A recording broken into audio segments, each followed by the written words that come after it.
आगामी येणाऱ्या ज्या काही आपत्ती आहेत त्या आपण 5 जानेवारीला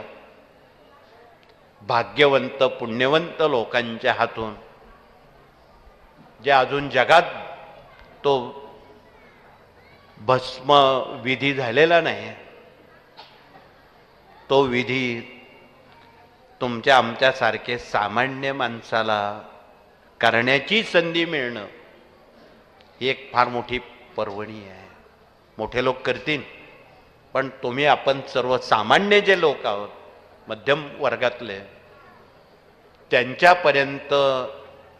असामान्य सेवा पोचवणं ही सुद्धा मोठी पर्वणी आहे. म्हणून तिथे महाकालेश्वरला आपण देशाच्या वतीनं आपले प्रतिनिधी म्हणून तिथे विनंती करणार आहोत की हे महाकाल राजा,